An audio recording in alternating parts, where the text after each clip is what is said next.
আসসালামু আলাইকুম। আপনারা সকলে কেমন আছেন? আশা করি সকলে অনেক ভালো আছেন।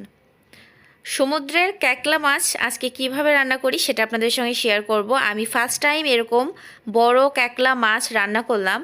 আর এটা কিভাবে রান্না করেছি আর আমার রান্নাটা একদম ঠিক আছে কি না সেটাই আপনাদের সঙ্গে শেয়ার করব। আর যদি কেউ সামুদ্রিক ক্যাকলা মাছ রান্না করে থাকে অবশ্যই আমাকে কমেন্টে জানাবেন তারা কিভাবে রান্না করেন। তো আজকে দেরি না করে রান্নাটি আপনাদের সঙ্গে শেয়ার করি। আশা করি ভালো লাগবে। ভিডিওটি শেষ পর্যন্ত দেখার অনুরোধ রইল। প্রথমে আমি এখানে একটি কয়রা বসিয়ে দিয়েছি, মানে ফ্রাই প্যানই বসিয়ে দিয়েছি। দিয়ে দেওয়ার পর প্যানটা একটু গরম হয়ে আসলে এখানে আমি দিয়ে দিব বেশ কিছুটা তেল, পরিমাপ মতো দিবেন আপনাদের। দিয়ে দেওয়ার পর একটি তেজপাতা মাঝখান থেকে ফালি দিয়ে নিয়েছি আর দিয়ে দিয়েছি হাফ চামচের মতো আস্ত জিরা, চা চামচের হাফ চামচ। আর দিয়ে দেবো এখানে 1 থেকে 1.5 কাপের মতো পেঁয়াজ কুচি। পেঁয়াজটা আপনাদের পছন্দ অনুযায়ী অ্যাড করবেন। আর এখানে আমি দিয়ে দিয়েছি বেশ কিছুটা কাঁচামরিচ চিড়ে। দিয়ে দেওয়ার পর ভালো করে একটু হালকা ব্রাউন কালার করে ভেজে নিব। তো এভাবে নাড়াচাড়া দিয়ে আমি সুন্দর একটা কালার আসা পর্যন্ত অপেক্ষা করতেছি। আমার ফার্স্ট টাইম এই সামুদ্রিক ক্যাকলা মাছ রান্না। বাজারে দেখেছি অনেক বড় ক্যাকলা মাছ, মানে আমি কখনো এরকম ক্যাকলা মাছ দেখি নাই, যেটা সত্যি কথা। গ্রাম অঞ্চলে সাধারণত এই ধরনের মাছ পাওয়া যায় না, আর আমি শহরে এসেছি খুব কম সময় হলো।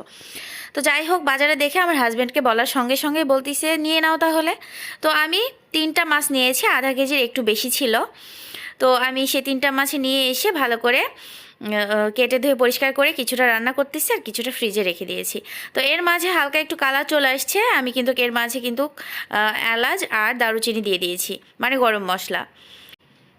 1টি এলাচ, 2টি দারুচিনি টুকরা আর লবঙ্গ গোলমরিচ দিয়ে দেওয়ার পর একটু পানি দিয়ে ভালো করে কষিয়ে নেওয়ার পর এখানে দিয়ে দিলাম সামান্য স্বাদ মতো লবণ, দিয়ে দিলাম আদা রসুনের পেস্ট, দিয়ে দিলাম চা চামচে হাফ চামচ জিরা গুঁড়া, হাফ চামচ হলুদ গুঁড়া, টেস্ট অনুযায়ী মরিচ হাফ চামচেরও কম, মানে চা চামচ দিয়ে হাফ চামচ। তো এগুলো দিয়ে দেওয়ার পর ভালো করে একটু কষিয়ে নাড়াচাড়া দিয়ে নিচ্ছি। তো সামান্য আরেকটু পানি দিয়ে দিলাম, কারণ আমার পানিটা মানে মশলাটা একটু ভালো করে কষাবো সেই জন্য। তো এভাবে ঢাকনা দিয়ে সুন্দরভাবে কষিয়ে নিলাম। কষিয়ে নেওয়ার পর আমি পানিটা একদম শুকিয়ে নিব। আসলে যে কোনো রান্নায় মশলা কষানোটাই সবথেকে গুরুত্বপূর্ণ, এতে টেস্ট ভালো আসে রান্নার। আর প্রথমত আমি এই ফার্স্ট টাইম আমার হলো ক্যাকলা মাছ, সামুদ্রিক ক্যাকলা মাছ রান্না করা। আর এই কাকলা মাছগুলো নাকি অনেক বড় বড় হয়। তো বাজারে এটাই বড় ছিল, সর্বোচ্চ বড় ছিল এটাই, মানে আমি যেই দিন বাজারে গিয়েছিলাম। তো এই কারণে আমি এই মাছগুলো নিয়ে এসেছি, ভালো লেগেছে আর কি। তো আমি কিন্তু এই মাছটা খাইতে পারি নাই, মানে ইলিশ মাছ সাধারণত আমি খাই না বললেই চলে।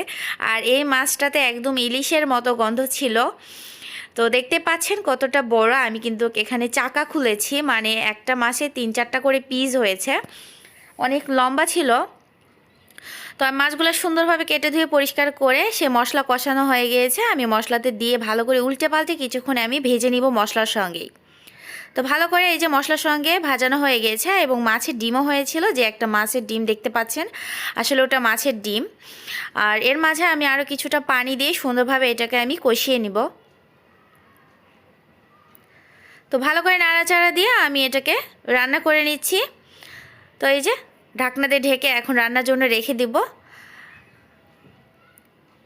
তো আর খুব একটা নাড়াচাড়া করি নাই, হালকা হাতে ভালো করে একটু নাড়াচাড়া দিয়ে আমি এখানে ধনিয়া পাতা অ্যাড করব। তো এখানে দিয়ে দিলাম ধনিয়া পাতা উপর থেকে কিছুটা ছড়িয়ে, আর দিয়ে দিব 2টা কাঁচামরিচ, আস্ত কাঁচামরিচ দিয়ে ঢাকনা দিয়ে ঢেকে কিছুক্ষণ দমে রেখেছিলাম। তো রাখার পর মানে ঢাকনা দিয়ে রেখেছিলাম, আর জালটা চলতিছে অলরেডি, আমি একটু মাখো মাখো রান্না করব। তো এই যে মোটামুটি রান্না হয়ে আসছে। আর অতি সহজ ও সিম্পলভাবে আজকের এই সামুদ্রিক ক্যাকলা মাছটা রান্নার রেসিপি আপনাদের সঙ্গে শেয়ার করলাম। আশা করি ভালো লেগেছে। এখন পরিবেশনের পালা। দেখতে পাচ্ছেন কতটা সুন্দর একটা লুক চলে আসছে। আর খেতেও মাশাআল্লাহ যারা যারা খেয়েছে ভালোই, কিন্তু হ্যাঁ, সামুদ্রিক মাছ সবার যে পছন্দ হবে এমন কোনো কথা নাই।